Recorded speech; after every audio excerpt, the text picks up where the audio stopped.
Welcome to the Tactical Dent Tech Podcast. You are now part of a small underground movement of dent technicians from all over the world. We are on a mission to change our industry with innovation, intelligence, and skill. But because we don't rely on an insurance company to steer customers our way, we need to do things different. We need to do things smarter. We do that through a network of technicians that we call the Tactical Tech Movement. Now let's get this revolution started. Go. What's happening, everybody? John Hiley and Angela Hiley here with the Tactical Dent Tech Podcast. You know, funny thing, I was actually thinking about this. We do the Tactical Dent Tech Podcast, but one of the hilarious things, like, we get a lot of people that listen to our podcast that probably have no fucking idea about the dent removal industry. They listen to it because we funny, bitches. We funny, man. We try to be funny, man. We funny as hell. Yo, you guys hang out here to the end. I'm going to tell you guys about a new award that I have that I am going to be giving away, and hopefully I don't forget. So you guys can actually type in the comments, and we'll see it. So if I accidentally try to close out and I forget to do that, which I won't, but you guys are going to have to remind me. So hope everybody is having a wonderful evening. It is Sunday night, and this is literally our third live podcast in a row. Sunday night? Sunday evening. It's Sunday evening, and it's our, well, that was not a really good correction there. I'm just saying. I mean, you know, you could really call it Sunday night or Sunday evening. But that being said, guys, we actually just got back from Dallas. So we flew back in yesterday. We went out there on Thursday, and we stayed Thursday night, Friday night, and flew back in on Saturday, which was actually pretty fucking nice. I mean, it was like we were just in and we were out, but we got a lot accomplished during that time. We went ahead and went up to see Craig Dyer. Yeah, but this is what happened beforehand.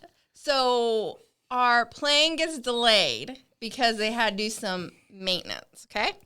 So then we get on the plane, and we're sitting there. And finally the guy shows up, and he's like, yeah, you guys are ready to go. You know, go ahead and take off, you know, go do your jam, get going. We're going down the runway. Plane starts going. Like going. We're going. You know? It's like that scary part where you're looking around Next and you're thing going, you know, man, I hope we don't crash. But then there's like that know, dude sitting there with just like, he's like sleeping with his earphones. Shut up. Next thing you know, the plane stops.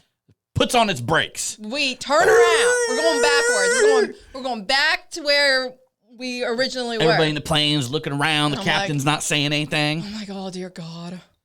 Like, dear God, help me. And the captain gets on the airplane pilot gets on, and he's like, false alarm. Oh, false alarm. This light came on. It's no big deal. Alarm. We're just going to go back down the runway. So we go back down the runway, and we're taking off, and we're going in the air, and the plane's just doing all this weird shit. And I'm like, it's like this. Oh, and I'm like, dear God. I'm like, Jesus, take the wheel. Jesus, take the wheel. That's all I could do. And, like, I have anxiety. Like, I get anxiety pretty darn bad. And I have to take medicine for this thing. So we're finally up in the air, and I'm basically getting ready to have a horrible panic attack, you know? So I take some medicine, and I'm like, you know what? I don't give a fuck if this flight attendant comes down here. I had to take my mask off so I could breathe, so I could get some air. And I'm thinking, like, this bitch better not say anything to me because I need to get myself centered, you know? So it doesn't look like a crazy woman is running up and down the aisle saying a bunch of crazy shit. So let me tell you guys, it was even we ran into some girl afterwards who came from Dayton, and she actually said, it was kind of like that pilot was new at it.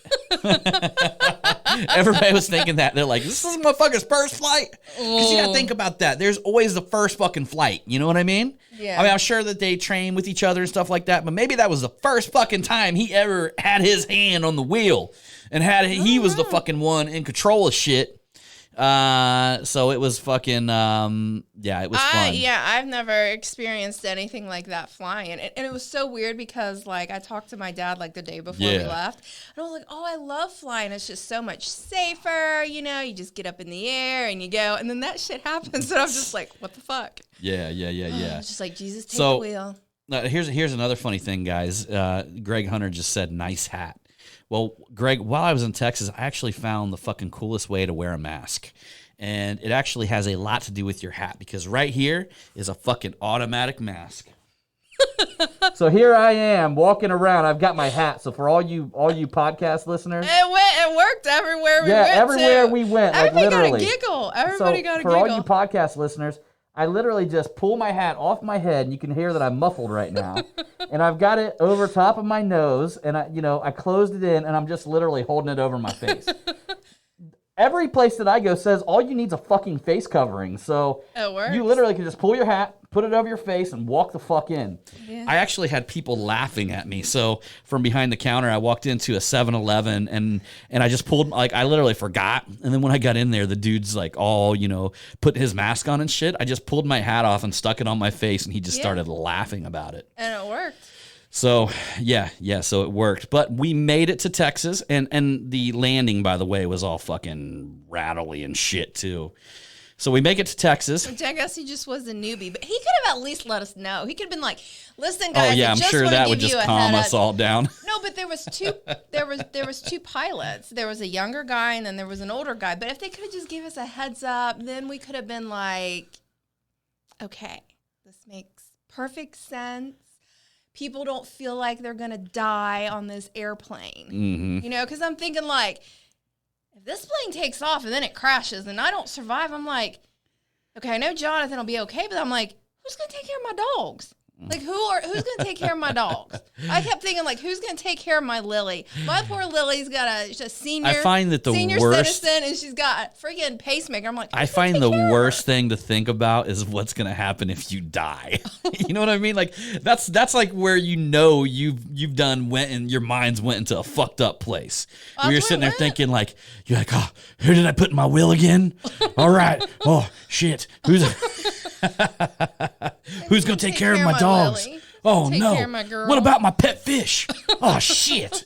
Oh, my fish, Fluffy, in there. My pet fish. Who's gonna take care of Fluffy? We named it Fluffy. You just flush it down the toilet. How dare you say that about Fluffy, the pet fish? Yeah. So speaking of fish, we actually went out, and I'll go full circle with that, because we actually went out and was able to spend some time with Craig Dyer and his wife Linda, and Christina came over and her kids came over, and we were able to check out. Craig moved kind of like was it like north of where he had lived previously, so it was like, I think it was like the north side of Texas, which I could be fucking wrong about that, because no, south? Maybe it was the south side. I have no idea. When I got there, like, I couldn't tell whether north, east, west, south, whatever. We just followed the fucking GPS. And it got us to wherever we needed to go. But they basically lived like outside of the major city. They were like 30 minutes away from Anson is where they live now. And it's kind of cool because out there where Craig lives, it's like being in the country but being in town at the same time. So they live right off of a highway exit, and then you kind of like go through town a little bit, then you go off and you're in the country.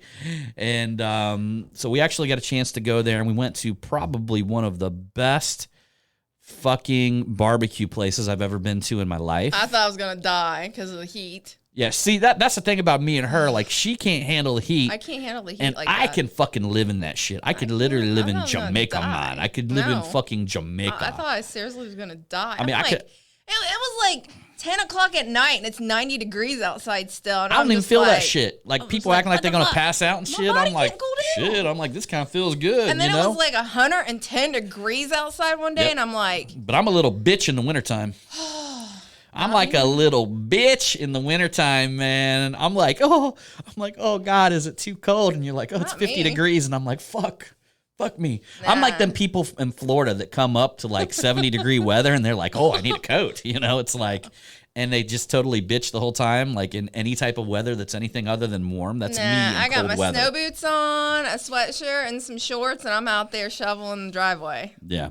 So we had a chance to go eat at this barbecue place, and I can't remember the fucking name of it. Maybe Craig will remember the name of it. It was really good. But it was off the hook. There was only like 2 of them, he was saying, and Craig knew the owner because they just fucking like, we went through there and they just hooked us up. And, you know, I bought like... Their banana pudding was I literally bought like 5 pounds of meat because it was like one of these things where you walk up and it was like this kind of like a smoker. Like they were these big old fucking like big old giant pits. Yeah. So it was literally like these pits where they caskets, had like where they would stick somebody and like cremate you. And like they had coals underneath of them, and they cooked all their meat in these fucking giant metal boxes.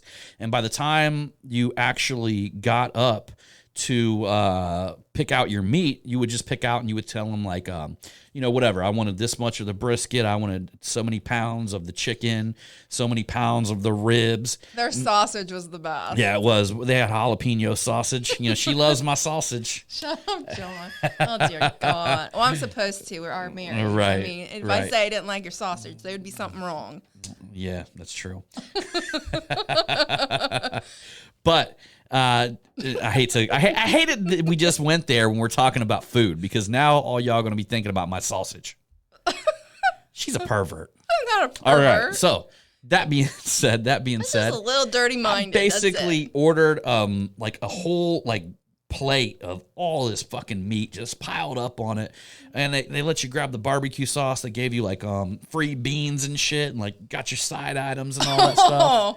And the shit was just fucking amazing, man. It was a good night, and once you got inside, it was air conditioned. So whiny over here, stop whining. John, that's not nice.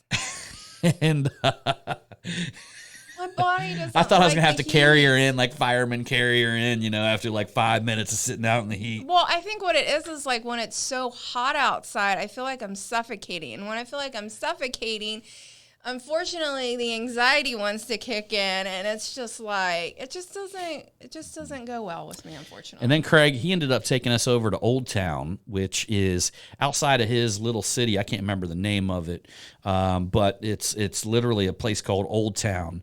And we actually drove through there, and it was fucking hilarious. There was this restaurant there that like none of the waiters, none of the people, I mean, there was like fucking 200 people there, none of them wearing a fucking mask. And I was like, shit, Craig, we should have went here. Yep. And he's like, I don't see how they get away with it. He goes, City Hall's right there. And I'm like, right fucking across people, the street. fucking people at City Hall are probably like, man, that's a cool place to fucking go.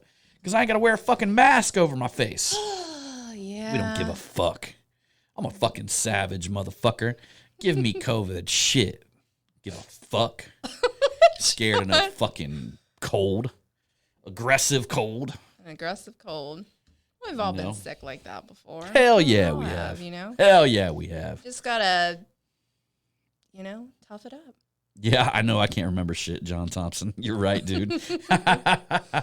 Yeah, that's totally 100%, dude, because my mind, that's the thing, like I don't focus on like a bunch of tiny little details. I'm always thinking like big picture all the time. And I love the details. I literally have to meet you like fucking 10 times face to face before I remember your fucking name. And honestly, it's unless you do something funny and then it's just embedded into his brain. Could walk up to me, shake my hand, and introduce me, like literally introduce themselves to me and fucking give me their name, and I would forget their fucking name within 10 seconds of talking to them.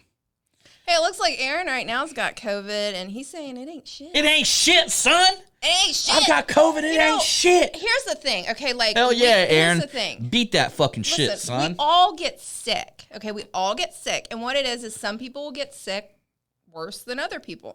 And I honestly feel like with this whole thing is I hope maybe people start taking better care of themselves. Now, I mean, like, you can get sick regardless, but, I mean, you should take good care of yourself, Well, it's funny to see all the fucking toilet paper and shit missing off the shelves, but all the fucking vitamins are good to go. You know what I mean? Yeah. Or all the fucking, the pizza aisle, when people started depleting all the food, the pizza aisle fucking wiped out. Vitamins everywhere, dude. There was fucking vitamins galore. I could find vitamin C. I could find, and we eat, like, I eat all kinds of fucking vitamins. I put vitamins in my drink. We eat them in gummy vitamins. We eat fucking vitamin C. I just eat vitamins all the fucking time. Like, you can, all day long, I'm eating vitamins. I would hope that maybe people would take better care of themselves, like eat some vitamins. But I'm saying, you think we'd have a damn vitamin shortage? Let's eat better. Let's drink more water. You know what I'm saying? Let's not be doing a lot of hardcore drugs. Let's take better care of ourselves. Don't you be talking about hardcore drugs. That's what raised me. I was raised by hardcore drugs. That's the only way I got by in high school. Shit, son. But I mean, for real, you know? No shortage sure of fruits and veggies. Make sure you're getting enough sleep, you know? Don't Speaking of that, speaking of health and wellness, and I want to go full circle with this. I'll actually go back to the health and wellness thing because I'm telling you guys, if you guys didn't see on one of my previous posts, I actually had the chance to kick it with one of the best bodybuilders in the world. He's like top 3 in the world or some shit like that. So, we had a chance to actually one of the coolest motherfuckers on planet Earth. Very humble. Yeah, one of the coolest people. Individual. Steve Kuko. I want to talk a little bit about that because let me tell you something. Anytime you get to sit in front of a fucking champion, I don't give a fuck what they do, whether it's bodybuilding, whether they're a champion in business. When you get a chance to sit in front of a champion, you just shut the fuck up and you listen to them because there's always a big takeaway. There's always something you can take away from that conversation. And but going back to full circle, I'll talk about our other champion, Craig, which is probably one of the best people on earth, Craig Dyer. Who is now representing the tactical tool line, where we had a chance to really just talk about. We had a chance to go over to Anson PDR, and we went through. I went and checked out the town he lives in, and went over to Anson PDR, and then of course he tried to convince me to move there, and then of course she's already about dying of heat. She's like, there ain't no fucking way we're ever moving here. No.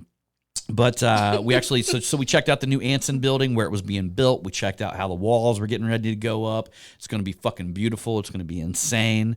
But to top it off, what was actually really cool later that night, we went out and fed the fish. And Craig, he literally he bought a house that I guess they couldn't even sell the property for like 10 years. That's how run down the house was. And what he did was he went in there and just remodeled it and made it beautiful. And it had a pond in the front yard. And apparently the pond broke loose. And he had to fix it this last year. And he's actually got it stocked with catfish and perch. Mm-hmm. And before we left there that night, we actually stayed there till about 11 o'clock. And before he left there that night, we rode out with his golf cart and actually fed the fish.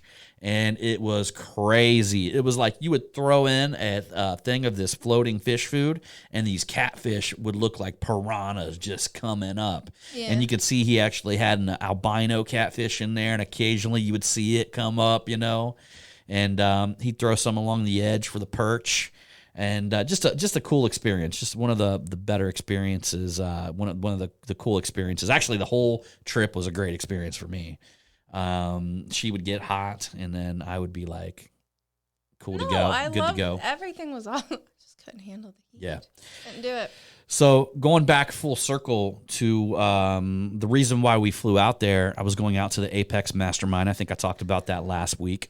And that's my dude Ryan Stuman who puts that together. He puts together this G code and all this kind of shit, which is fucking really cool, man. He's put together one hell of a program, and it's really fucking expensive to get into the room that I get into. And I tell you guys that, like, I invest in myself, y'all. Like, I'm not just out here preaching, invest in yourself, you know what I mean? Continue learning, you know what I mean? Take yourself to the next level, surround yourself with fucking amazing people. I do it, and I invest in myself, and I spend a lot of fucking money to actually do that. So we actually get a chance to go out and get in a room of about, I'd say there's probably 30, 35 people in there. And they were all basically nice. At the highest level, of just really good people. Of Apex. And just crazy, the shit that we learned in that room, going through the entire, everybody was in there and just learning about their businesses. And one of the things that actually struck me when I knew that I was sitting in the right room is that each and every one of them had nothing but fucking success.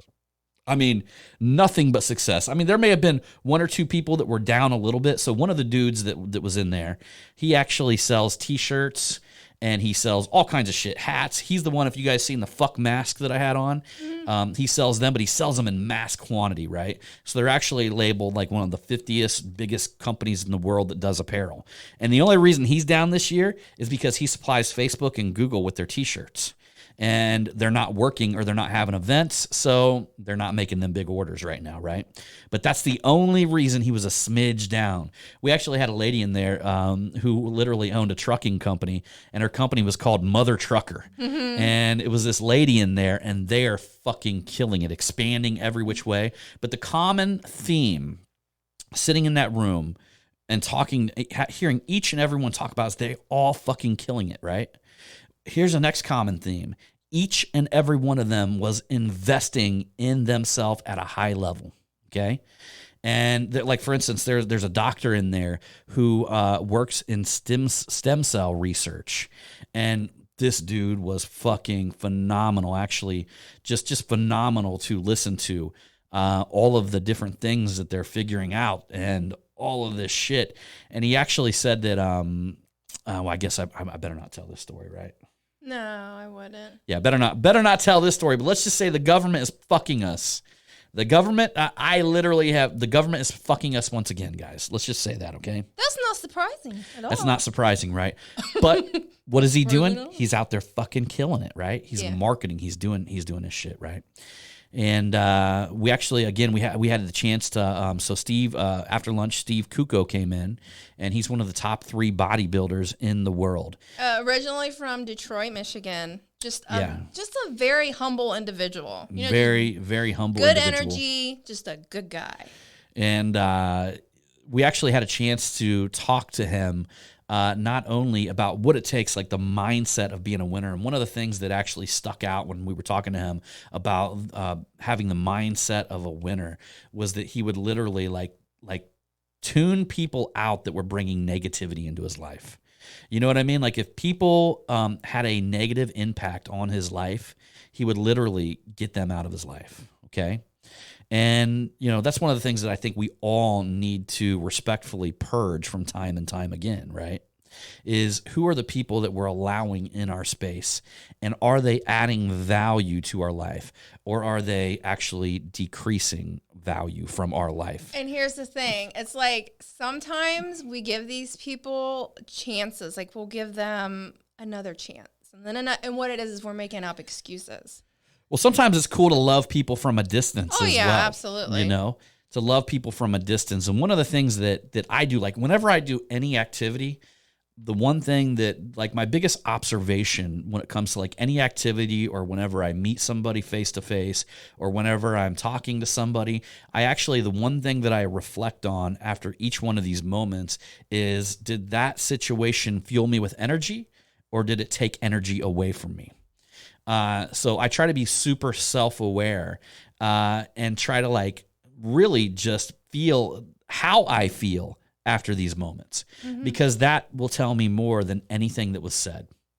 And that's one of the striking resemblance with everybody in the room, is that literally they did not allow that negative bullshit into their fucking life. And one of the things that I actually liked that he said, so we were talking nutrition as well, you know, going full circle.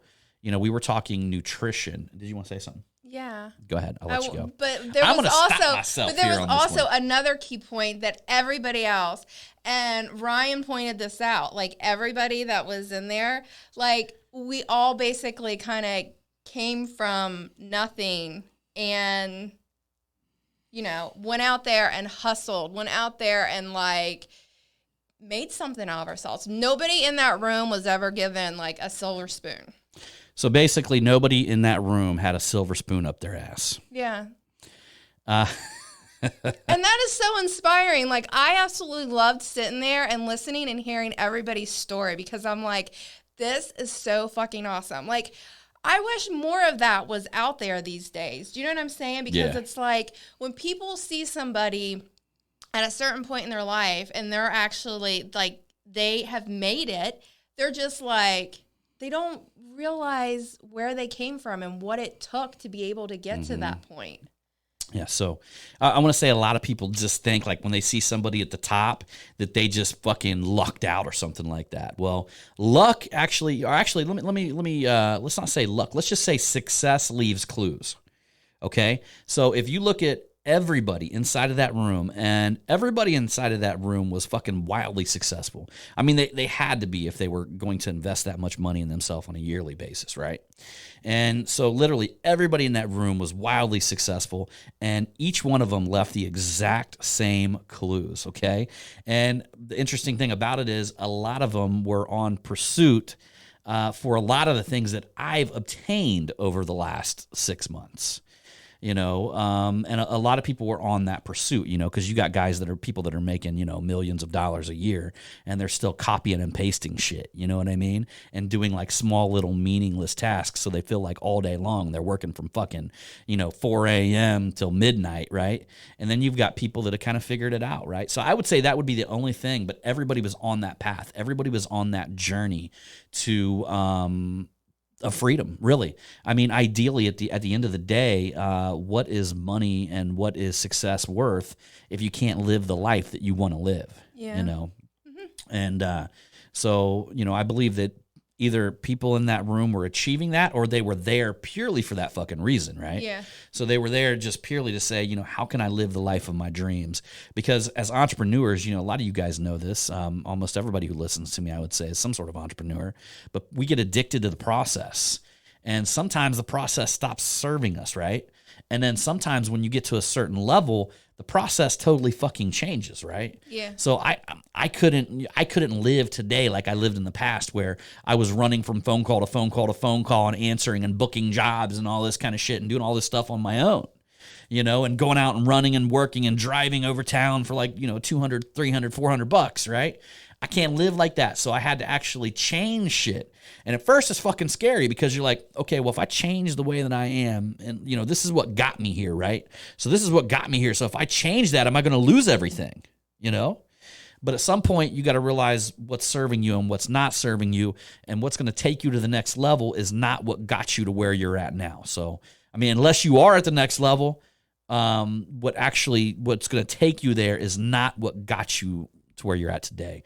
I mean, we actually see that in my mastermind group. I'm not going to name any names, but we got a few people in there that have set themselves up to where they can step away, man. Yeah. Like They're killing it. Yeah, imagine that shit, right? So your business is doing so well, and this is in my mastermind group inside of the dent removal industry, that their business has become so well oiled that they can actually step the fuck away, go on vacation for a couple weeks, and shit just fucking runs.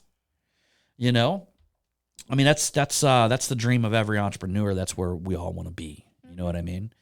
But that being said, actually having Steve in the room was phenomenal, because, I want to get deeper into a fitness journey. I believe that, that I'm okay, but I believe that I can actually even get better, especially being in the presence of this fucking chiseled fucking bodybuilder. Like, I don't want to look like a bodybuilder, but like when I was hearing him talk, I was like, I literally wrote 2 pages of fucking notes from this guy. So Steve Kuko, the bodybuilder, is up there. I'm fucking writing notes and shit. And that's one thing she noticed. Like, I was the one probably that wrote the most notes in the room, and I do that. Yeah. I carry just a notebook, and when I go into any mastermind meeting John's or any got a janky coaching looking meeting, notebook too. But I know what everything says, and I draw circles and arrows and shit in it, right? And I review it. So I want to be able to fucking like the shit that hit me, I want it to be able to hit me again and again and again, because these are things that I want to add to my life. Yeah. And talking to Steve, like, he was fucking right. So he told me in this meeting, he said, man, like me, like I'm addicted to ice cream, right? Like I could just sit here and fucking eat ice cream all the time. I love vanilla ice cream, right? John loves skinny cows. He just said this so I like Wendy's too. The Wendy's fucking ice cream thing. He loves skinny cows. So, he said this so nonchalantly. He goes, just take a one bite of it. And he's like, then throw it away. He goes, your craving will go away, right? Yeah. And I'm sitting here going like, oh man, you don't know me, right? I'm like, shit. I'm like, I eat a fucking whole tub of ice cream, son. I'm like, I can't stop. That's impossible, And so anyhow, I tried it out on potato chips last night. And so she had out some potato chips, and I was like, I could probably fuck that whole bag up. I said, but let me just take some few potato chips and eat them. Yeah. Yum, yum, yum, yum. Yeah. And then I stopped myself, man, and I just kind of like got away from them, went to the other side of the couch, About 10 fucking minutes later, I didn't want potato chips anymore. Nah. He was talking about there was some lady in there who loved Raisinets. And he told her to carry 2 or 3 Raisinets with her a day and eat one occasionally, He goes, I promise you, your cravings go away. You just got to have a little bit of it, and then it'll go away. And then last night, I honestly think like when you really like indulge in it, you feel like shit afterwards. But if you eat just a little bit of it, and another thing, another thing that he was saying is that like a 90-10 rule. You know what I mean? Like, do 90% of the time, fucking do it right, man. Like 90% of the time, do it right, and then take that 10% and give yourself a little something. You know what I mean? A little something. You don't want to fucking self-erupt or whatever. You don't want to self-sabotage yourself because you've deprived yourself for so fucking long. Yeah. You know? Yeah. So, it was cool. It was a great experience. I was actually got to be the last speaker at the end of the day. And, of course, a lot of the folks in there are interested in taking their businesses and actually creating kind of what I've done with Dent Trainer and how I've expanded into tools. And then I went into software development. And we just basically took one business model, started out with the dent removal industry and just continued to build business models around it, right? Yeah. Ideally, that's, you guys think about that, like that's how you want to really move, right? Because, I don't know if you guys have heard this before, but it's much easier to, and this goes for any of you auto reconditioning professionals out there. If you guys open a shop, it's much easier to sell more things to clients and customers that are coming in your shop than it is to go obtain more clients and customers. Okay. So, if you I'll give you an example. I mean, we actually, when we were going full scale and auto body repair, we started doing rim repair. We started doing, along with the paintless dent removal, we started adding in chip repair and and all this other shit, right? And it just compounded because when people have their vehicle, they already know, like, and trust you. If you do a good job in one service, it's natural for them to give you your vehicle in something else. Well, same thing in the dent removal industry or any industry for that matter. I don't care if you're HVAC, or if you're in the real estate industry. There was a lady in there who wants to get into selling her course inside of the real estate industry, and she actually has done a really good job hiring virtual assistants and having them take the load off of her plate. And she went on and had this story, about how, the virtual assistants will do this and they'll do that. And she was going on and on about it. And she was confused about what her course should be. So like, what do I want to teach? What do I want to give to the world? And as soon as she got done telling us this story about how she was able to operate her business at such a high level and how she was able to use like outside help from, like virtual assistants, I just looked at her, I said, that's your course. I mean, how many other fucking real estate agents? Your blue water. Yeah, that's your blue water. Meaning that some of you guys don't know in marketing, we got red water and we got blue water. If you step into red water, that's where everybody's competing and it's all fucking red because there's nothing but blood in there. And everybody's competing with each other. If she literally came out with a course like, I'm going to teach you how to sell, this many homes per year and make this much money, she would be in the red water because there's a shitload of fucking real estate courses like that. I mean, how many people go out and tell you, I'm a fucking making millions of dollars per year. I'm going to teach you how to close, this many sales per day. She would literally be competing with probably hundreds of other course creators. But because she has this whole virtual assistance thing down and she's able to create a lifestyle around it, live her life. I mean, these people, these assistants that she has are not only just fucking helping her out, close clients and do paperwork and stuff like that. They're actually doing things in her personal life. You know what I mean? Like calling and taking care of shit and setting up her daycare for her kids. And I mean, all kinds of shit. She's a single mom with 3 kids. And how many real estate agents would look at that and be like, oh God, I'm so busy. How great would it be to literally spend like $300 a week to buy back 40 hours worth of my time? Yeah. And so, for instance, that's why I said it was the blue water, because the blue water is where you find an open market. In any industry, in anything. You know what I mean? Mm-hmm. So that being said, y'all, we had a hell of a time out there. Got to step in a room of some badass motherfuckers. Got to be one of them badasses for a lot of fucking people that are in that room. And we went to this one place for dinner. You guys from Texas might know it's called the Three Forks. I don't know about that place. There was a lot of people that got fucked up from it, though. There's people that got sick from it. There's people that felt like shit the next day. So I ordered this. Okay, I don't eat a lot of red meat. Okay, I'm not a big red meat person. So they had this thing. It was like a cauliflower steak, and I've heard like people have made them before. I've heard there's a restaurant in our area that has one. It's supposed to be like phenomenal, and then you're supposed to like saute it and season it and fry it a little bit, and then you like stick it in the oven. And I thought that's what I was going to get. I thought I was going to get something that was going to be like amazing with some mashed potatoes on the side. This thing comes out, and it's a piece of, like, a whole thing of cauliflower that's steamed. Looked like they had just steamed a half a fucking cauliflower or stuck something. some, like, spinach on the bottom. And then on top, it looked like they took, like, this big blob of, like, nasty gravy and just, like... I swear the waiter was trying to talk her out of it. He was like, so you're saying you want the cauliflower? And she's like, oh, yeah, the cauliflower steak. He was having a hard time understanding what I was saying. He's like, let me talk to the chef. Goes off and talks to the chef. Comes back and goes, ma'am, that is cauliflower. But and she's like, that's what I wanted. I wanted cauliflower. And he's like, finally, begrudgingly, he fucking wrote it down on the menu. And I'm like, I don't know if that's a good sign, babe. Sounded like he tried everything he could do to talk you out of that shit. I probably should have just ordered some fish or something like that. My steak was good. But when I seen it, I thought it was going to be something fabulous, and it just wasn't. It was a fucking nice looking place. I will tell you that. It was extremely nice. Like if you were to walk in there, you'd be like, "What the fuck?" But man, this I don't place know. is nice. No, something. It's not a Fleming's. Any of you guys like Fleming's? I think you can't go wrong with Fleming's, man. No, it's just like kind of, we've always had this thing where it's like we'll go to a new state or something of that, and people will be like, oh, yeah, we're going to go to the steakhouse. It's supposed to be really good. And every time we go, I'm just like. People at Fleming's love me, too. I'm the dude who always tips $100. Yeah. I had John tell some funny stories, too. Hell yeah. You guys already heard all them motherfuckers. Some funny stories. We are going to have to tell, coming this Thanksgiving, we're definitely going to have to tell the time my parents ate the brownie story. That's the best That's going to be one. Ever. We figured we're just going to have to tell that every year. Every year, because it's a story that can be told over and over and over again. Yeah. And everybody laughs and giggles and all this and that. Yeah, Greg, you got it, buddy. Yeah, I'm going to have to go through my notes and actually talk about it. I thought about that, bringing my notepad and just going through and talking about the notes and shit like that. You know what? I'm probably going to do that, but I'm going to do that in my Marketing Savage group, okay? Yeah. So that's going to be a perfect video for the Marketing Savage group. And that being said, I told you guys at the beginning I was going to tell you how to win a fucking prize.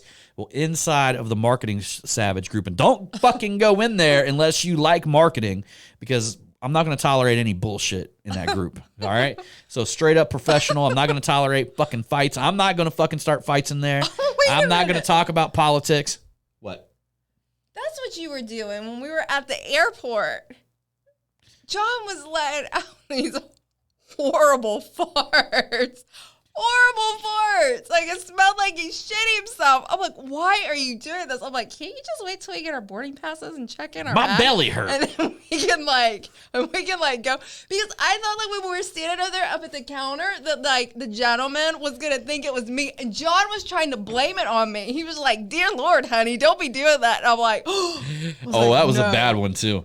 It smelled you like know what? shit I don't give a fuck, because I liked it. My farts stink. Nobody wants to smell. And to be honest with you, I'm kind of fucking proud of that. Like, I don't like it when they don't stink, because I always like to see the look on your face. Here's a look on her face like this. She starts out like this. She goes. I'm like, did I just get a whiff of something I wasn't supposed to? But then she goes like this. She goes like, her face changes in like a split second. And any of you guys who are watching this video, if not, man, you need to jump on my follow me on Facebook. But her face goes from like just, you see her nose move a little bit, kind of like a mouse, you know, like a mouse sniffing something. And then it immediately goes to this. It's like, and then she's like, you didn't. I can't stop laughing. It's like the funniest shit on planet Earth. I've been dealing with this shit since day one, since we were together. Hell yeah. I'm not hiding that from her. Even when I was pregnant. I was like, what, like 7.5, 8 months pregnant Yeah. when we were in Walmart that one time? Yeah, I farted in the aisle, and about 5 guys heard it, and it was one of them good ones, man. You ever remember them farts like back in the day when you were in school that you could lean on them plastic chairs and get that perfect angle, and it almost would amplify the whole room? Well, let's just say somehow it came out that loud. And all these dudes like turned around and looked at us. We were in the fishing aisle. And she literally turned and looked at me and started biting her nail. And she started backing up. She's 7.5 months pregnant. Yeah. And all these dudes are looking at me, and I'm looking back and forth at them. And then she's backing up. And I said, babe, I'm glad you're backing up before you shit on me. That's so wrong. That is so wrong of you. See what I have to deal with. Oh, that was the best ever. And then don't you remember on the same day we went over to Kentucky Fried Chicken and I farted in that seat and then me and that employee had a conversation about it? Yeah, but you guys want to hear something funny? So when I was pregnant, okay, so I gained about like 50 pounds when I was pregnant with Jonathan. But the funny thing is John was the one that got all the stretch marks. And I didn't get it. I just got a few stretch marks on my rear end. That was it. But John's the one that got all the stretch marks. Just because I got fat from eating all them. I got fat from eating all them Big Macs with her. Oh, I love them Big Macs when I was don't pregnant. judge me on my stretch marks that I got when I was pregnant. That is sexist and racist. One of my favorite things was when I was pregnant, I kid you not, I used to take, so I was on like John and I, we didn't have shit when we first got together. So I was pregnant. I was on Wix. So they give us these coupons. Mm-hmm. And the coupons, we could get like milk and cereal and like some other shit or whatnot. And I remember I used to take a big mixing bowl. I'd pour the whole box of cereal and a half a gallon of milk. And I used to finish that bitch off like it was something like... Son, I came from government cheese. I don't give a fuck. Those were good times. You know, that was even before... shit, at that time, that was before we even went out and did. Like, I didn't know dent removal. I didn't know how to do any of that shit. You were working at Dan and Yogurt when I was pregnant.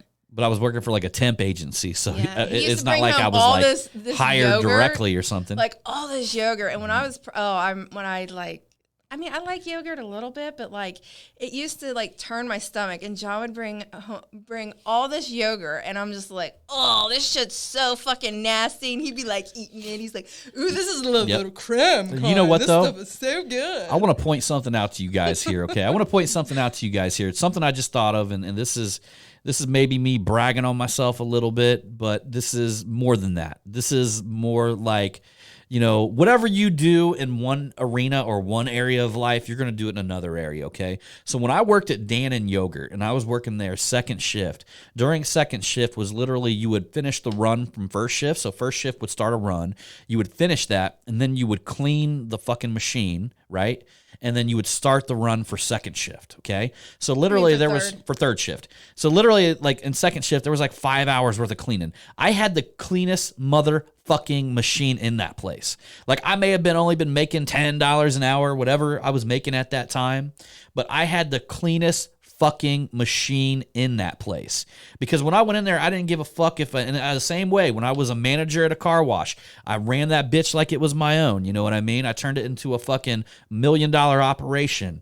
It doesn't matter. Whatever job I put myself in, whatever job I was in, I was dedicated to become the fucking best at it. Yeah. And that's why it really didn't occur to me. I was listening to some Napoleon Hill, and he was talking about how whatever you do in this arena of your life, like do it to your fucking the greatest you can possibly do it, right?